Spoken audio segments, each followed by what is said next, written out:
fine wash that had some pen and ink changes in a meeting we had last Wednesday. Those pen and ink changes were made, and that draft in printed form, this one you're looking for, is right there in front of you.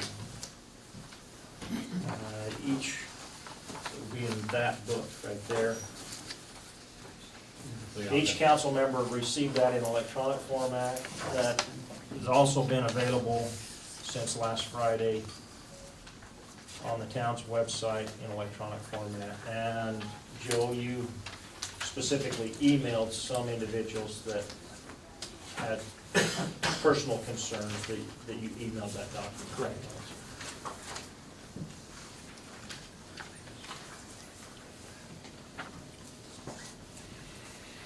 Heath, as our legal counsel, there has been no suggestions that I have received. I'm not sure about each council member. I would ask each one of them individually. I don't know of any pen and ink changes at this point.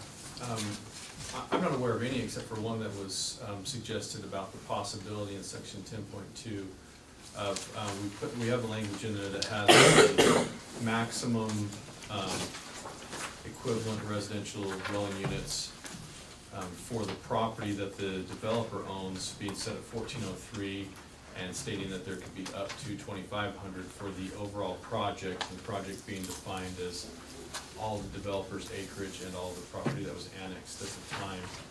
There was a suggestion that that be reduced to 2397, which correlates with one number in Exhibit K to the development agreement. And I see no problem with that. What was that number then, 2397. You've got two numbers in the annexation agreement. You've got 2,500 in the body of it, and you have 2397 in the exhibit. But could you clarify your statement, because you left some of that out where it says BLM land and you didn't say anything. Oh, yeah, the BLM land that was annexed along with the rest of the developer's property. Yeah, there's 600 total acres. This property that we're dealing with is somewhere between 370 and something a little less than that. I just didn't want somebody to think that that had been changed. No.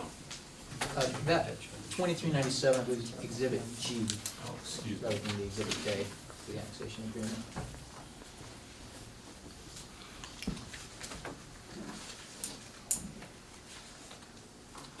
But other than that, Mayor, I've not been advised of any other requested changes.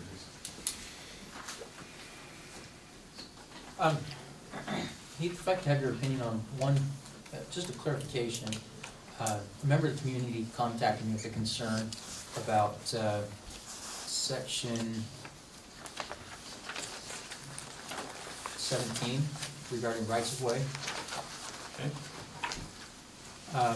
This would be an adjacent property owner who could potentially be impacted by the development. Their concern is over eminent domain. And it's the paragraph that talks about,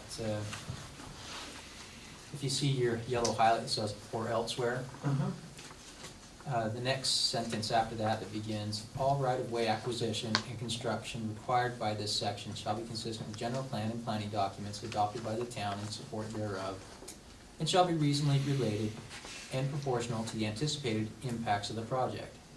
However, developers shall cooperate and coordinate with the town to acquire additional right-of-way or make additional system improvements at the town's additional cost, or in return for credits consistent with this agreement." I can see the importance of having that sentence that says, "However, developers shall cooperate and coordinate with the town." That would be in the town's best interest if the town needs to make additional system improvements.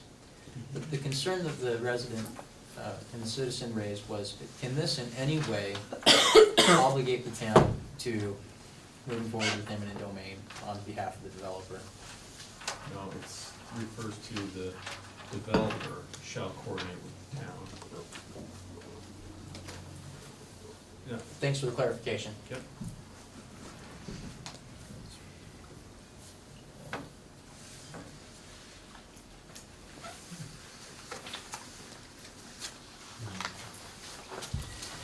Any further discussion from the council? Did you wanna, I had 5 individuals that talked to me and I visited with them, but we didn't really, there wasn't any. If you feel that it's something that has merit, Frank, I think that you should Yeah, bring that up. If it has merit to make a change to this document that, well, part of it was the same one that Joe brought up. The other one had to do with concerns about dedicated roads and having the right width for the road being 66 feet or wider, which might be, later on, have to be 85 to meet our code. Another question was asked regarding whether a development could be approved if they didn't have dedicated roads, and we talked about the final plat and things of that nature, and the question of how St. George did theirs, and I talked to Bob Nicholson about that, so those are, you know, and then just kind of a general concern, and I kind of went through the document and highlighted some of the things that as council we had agreed on and changed, so they're very, very polite, supportive people in town, you know, appreciated our efforts. They didn't say which way or the other that they felt, but they just expressed their concerns. That's kind of a general synopsis.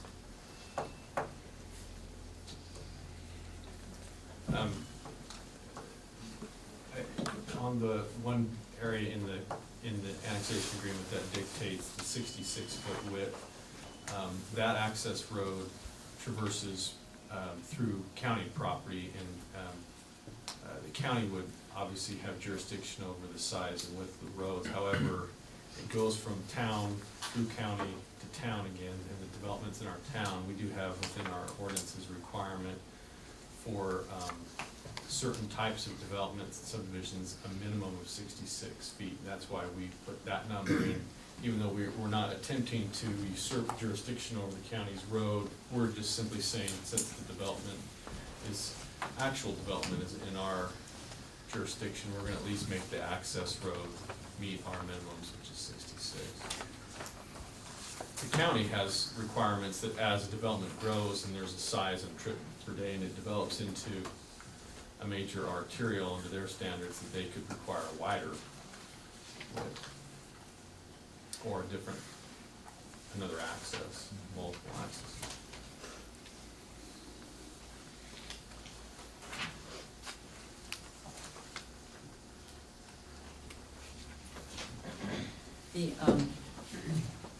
The document that was included in our, with our agenda and latest copy of the Yes. draft agreement, is this the reapportioned? It is. Okay. Yeah, just a simple explanation. We took each village and based on its percentage to 2397, we used that same percentage and times that percent by 1403 to get the same, so the villages are of the same percentage size, just reduced in size so that the total of all the villages equals 1403.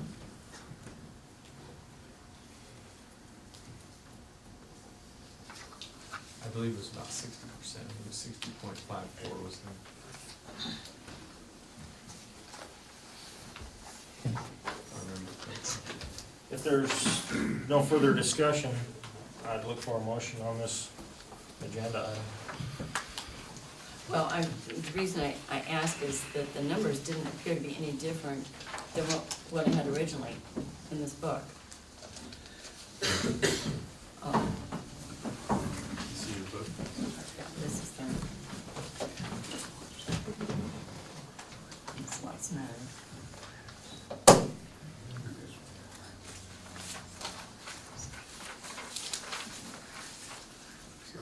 Yep.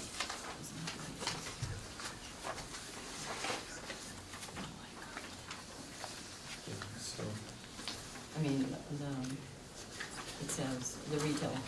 Retail stays the same. Same, active See, and passive the- space. Yeah, the active and passive space doesn't change. The area within each village that is designated as active or passive open space doesn't change. It's simply the total units. See here, for instance, We add each of these. Village C at one point in time was 218, now Village C is 128. Got it, thanks.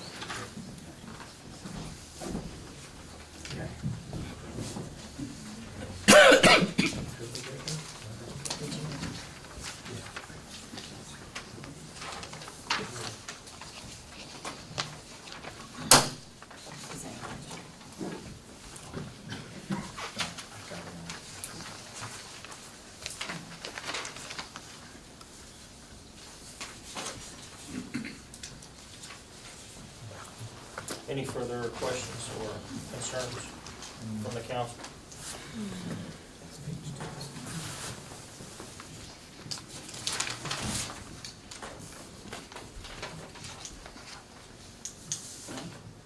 Yeah, wherever you wanna, go ahead. I just had some remarks women to make, and I'll give this to you afterwards, because I'd like for it entered in Thank you. the minutes intact. I'm thankful for everyone's interest and input in the Grapevine Wash Development Plan. What we're looking at tonight, I hope addresses many of the problems that have been voiced during these many meetings. It's not a perfect document, and many of the remaining, can you hear me okay? Many of the remaining concerns should be worked out in the future site plans and subdivision plats. Slopes, fault lines, antiquities, tortoise, environmental issues, soil, sewer, will all be big issues to be addressed as Grapevine Wash approaches shovel to soil. But the largest concern is the access. The primary access does not appear to meet the minimum width of 66 feet for any development to permits. In effect, a legal landlock for the development of this property to move forward is in place.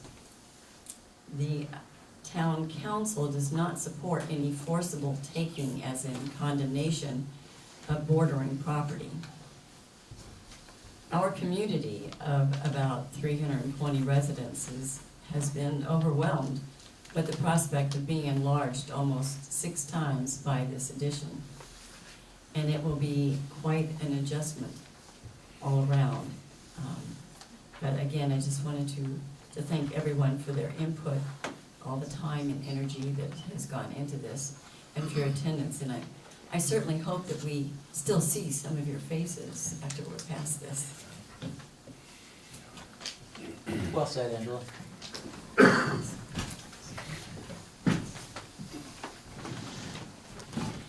Thank you.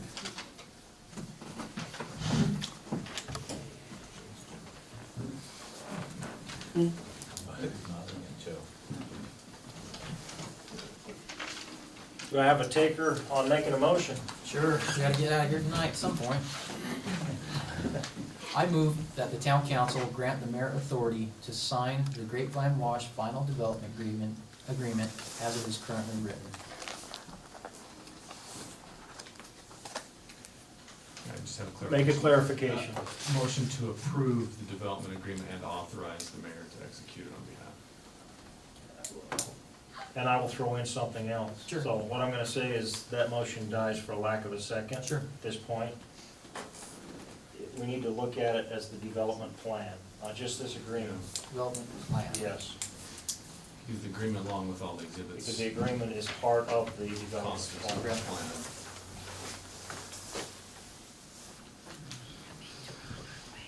I'll restate it then.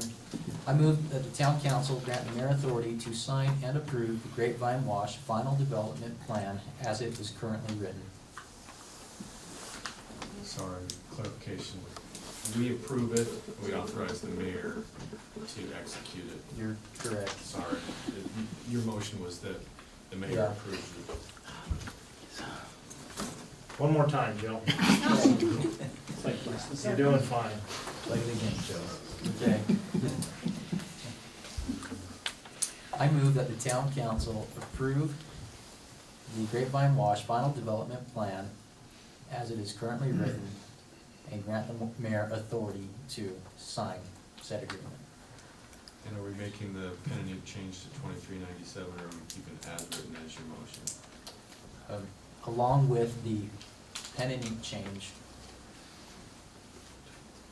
In section 10.2 to 2397. modifying section the number of units in section 10.2 from 2,500 to 2,397. Get that, Bob? No. Could I have a restatement, please? Just go through it again, Joe, real slow, Okay. and we'll see whether we get a second on that or not. Okay. All right. I move that the town council approve the Grapevine Wash final development plan as it is currently written with the pen and ink change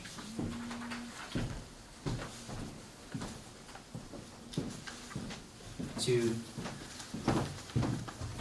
section 10.2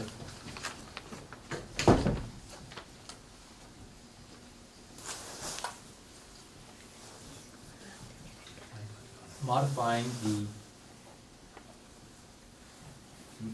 maximum allowable units from 2,500 to 2,397.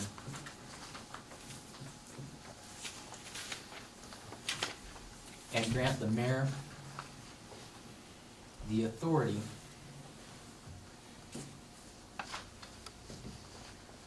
to execute said documents. Okay. Do I have a second? I'll second it. It's been moved by Joe Allen and seconded by Frank Loico. You want to read that motion, Bob?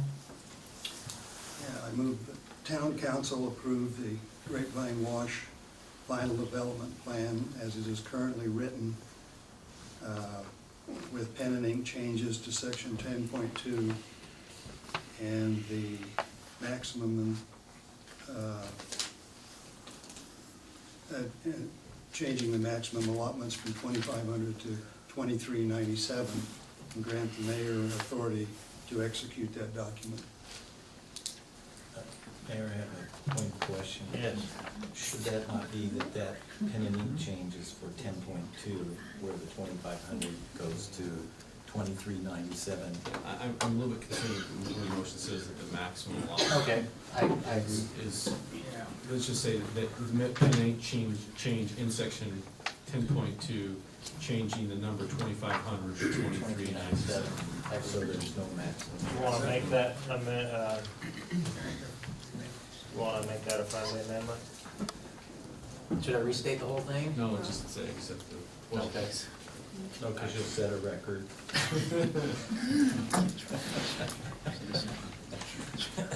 So how do you want that to read, Joe? I want that section to read, not maximum allowable units, but simply changing section 10.2 where it says 2,500 to 2,397. I second that. You're good with that? Yes. Okay. Okay.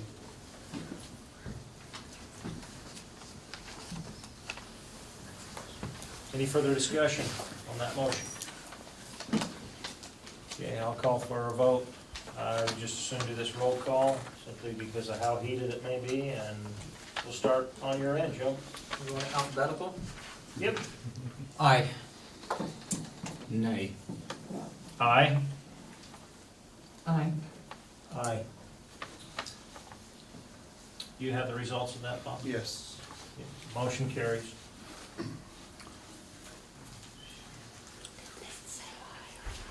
No.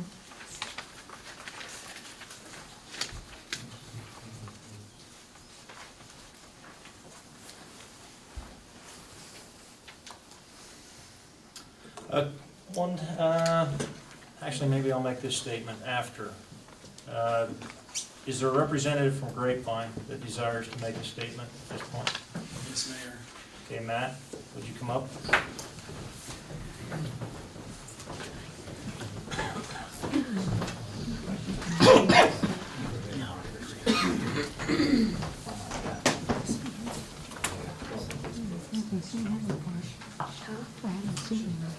No, he's here last time. Mayor and council, Yes. Speak a little bit closer into the mic, Matt, so people can hear and it'll record better. okay. Mayor and council, I do appreciate the time to make a statement this evening. It's an opportunity for the applicant, who I'm representing, to make a record of our position on the action that's just been taken. So do appreciate your time and your patience as I make a statement. And just on a personal note, as a council member myself in another community, I certainly respect the work that you do here. Things like this, I certainly take no pleasure in them, but I hope you'll appreciate where we're coming from. So, the annexation and development agreement between the town of Leeds and the owners of the Grapevine property sets forth certain obligations of the town and the owners and grants vested rights to the owners in the MXD zoning ordinance, the uses permitted therein, and a project density of 2,500 residential units. As the record before the town council indicates, the owners have complied with the requirements of the annexation agreement and have followed the procedures set forth for review and approval of a proposed development agreement in a form acceptable to the owners. On May 31st, 2011, the owners made application for the final development plan approval and submitted additional information required by Exhibit J of the annexation agreement. Since that time, many meetings and discussions have been held between the owners' representatives, the town attorney, town staff, planning commission, and town council, including multiple public meetings. On February 15th of this year, the owners obtained the recommendation of the planning commission that the town council approve the development plan in the form presented to the commission. In response to nearly every concern or request of the town council, attorney, and staff, the owners have further consented to modification of the development plan and development agreement to address the reasonable concerns of the town and offered significant concessions and compromises. Prior to the town council's consideration of the proposed development agreement on October 24th of this year, the town staff reported, and I quote, "The planning documents, i.e. development agreement and development plan, etc., appear complete and in order. The proposed plan meets the requirements of the MXD zone," end quote. Notwithstanding the recommendations of planning commission and town staff, as well as the compromise and concessions offered by the owners regarding overall residential density, and despite the fact that the development agreement was then in a form acceptable to the owners, the town council tabled the proposed development agreement on October 24th and has continued to table it until today, nearly 60 days later. On November 14th, the town council considered and did not approve a form of the development agreement that incorporated additional changes that the owners had not agreed to.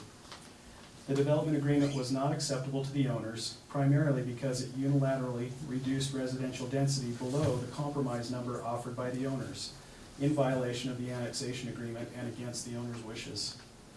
On December 12th, immediately following a closed meeting, the town council took up a revised version of the development agreement, again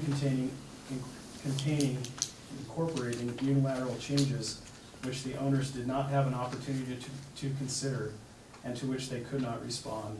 These changes included, but were not limited to, first, a unilateral change requiring a 66-foot right-of-way for the primary road access to the development as a precondition to the effectiveness of the development agreement, unsupported by any of the traffic and transportation studies undertaken by the owners or any legal requirement or findings of the town council. And second, the elimination of modified height, size, and other standards contemplated by the annexation agreement, permitted by the MDX zoning ordinance, and previously approved by planning commission and staff. Third, the unilateral reduction of the term of the development agreement in disregard of the reasonably anticipated development timeline and multiple reasonable compromise proposals by the owners.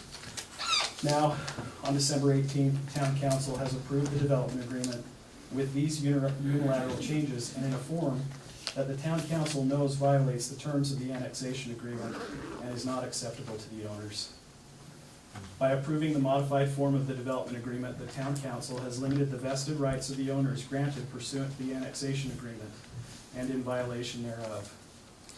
The record indicates that the version of the development agreement presented to the Town Council on November 14th was in compliance with the annexation and development agreement and the MXD zoning ordinance. As such, there is no basis for the Town Council to impose any additional density reductions.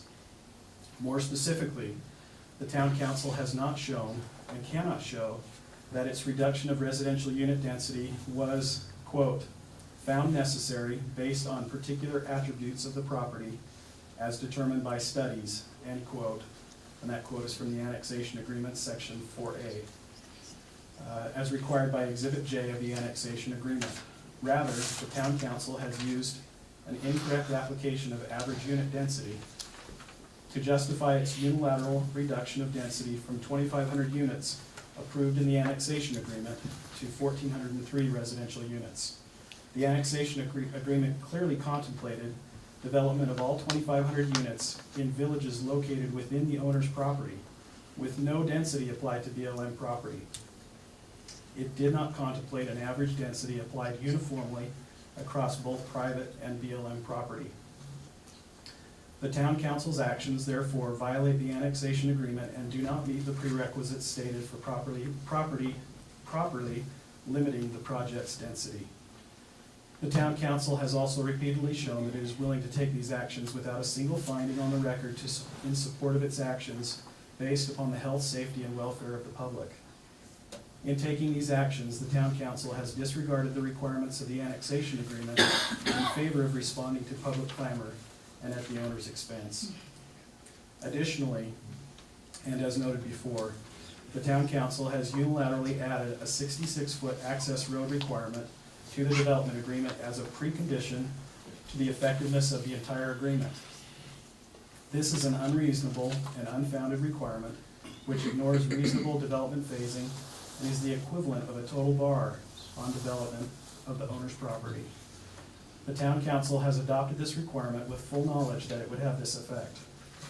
Yet, knowing that litigation was threatened if the town did not take some action, the Council has approved the development agreement with these and other unacceptable and unreasonable requirements.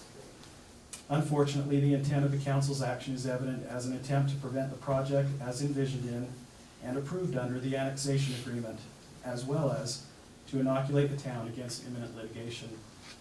It is equally clear that the Town Council's intent was not to establish reasonable conditions of development consistent with provisions of the annexation agreement. The owners are therefore left with no choice but to consider seeking relief through the courts. Appreciate your time. Thank you. Thanks, Matt.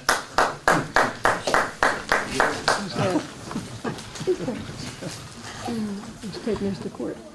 I would like to make a couple of Some people want to. statements if I can.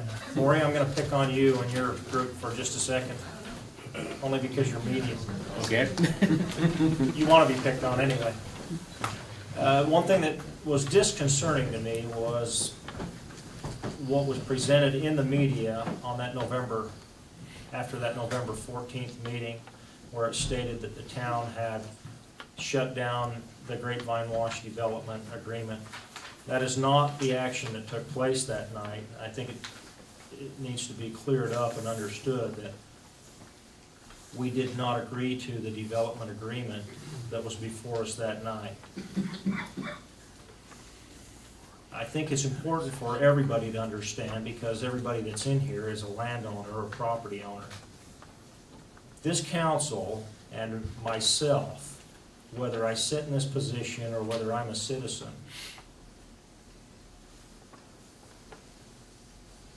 property rights are something that is very important, and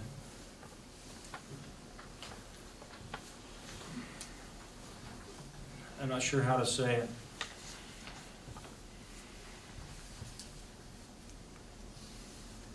Each of us think differently, And we think differently about our own properties.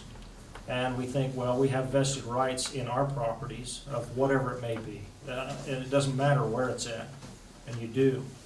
Properties are governed by certain laws and ordinances, whatever that property happens to be zoned as, unless you're going through a process for a different type of a zone. I think it's very important that government, a body of politic, follows that process of law and gives due process of law for whatever the application may be that's before them. There was a statement made in our after our meeting last week by an individual who thought that through this process this year, specifically with Grapevine Wash, the statement was made, I think it's brought our community closer together. I will tell you that it has not. It's created more division than already existed. The division doesn't just happen magically. The division doesn't happen because of an applicant that comes before a body of politic. The division happens because the citizens of the area allow that division to happen. The only way it's going to change in this town is if we collectively change the mindset or the way that we present ourselves to each other, present ourselves to whether it's a town council, whether it's a planning commission, whether it's someone wanting to open a store or a restaurant, whether it's somebody wanting to build a single house, whether it's somebody wanting to do with whatever's allowed with their properties by the zoning and the ordinances and laws that govern it.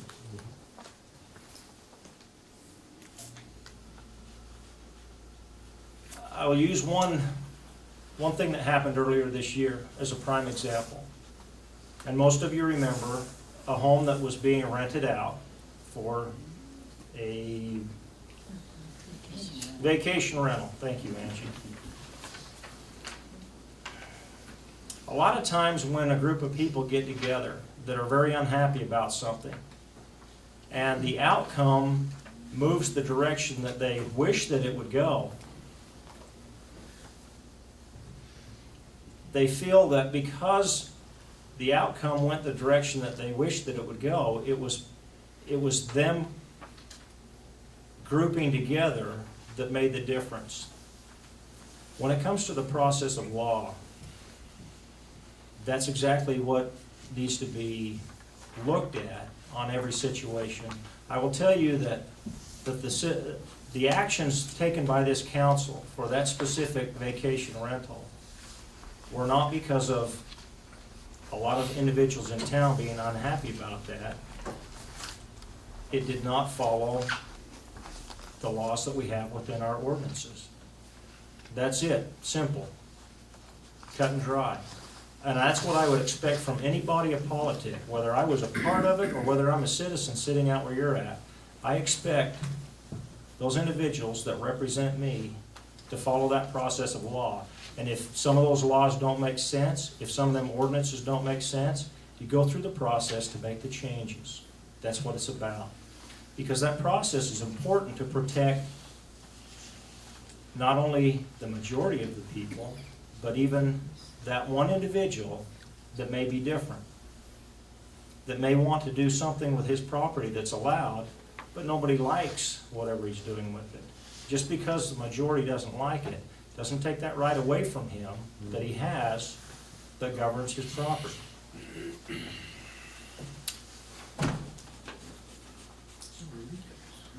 Is there any comments from the council? Heath, do you have this document in front of you with that? I do not have an execution version, Okay. but Angie? I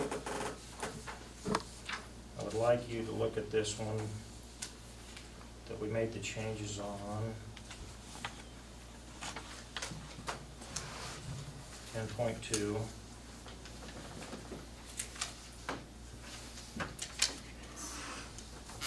Note that change was made right there. what I would like is, do you verify that that is the actual document that was before us? Here are those two exhibits that are with it. The only thing that was changed was that pen and ink change at 2397.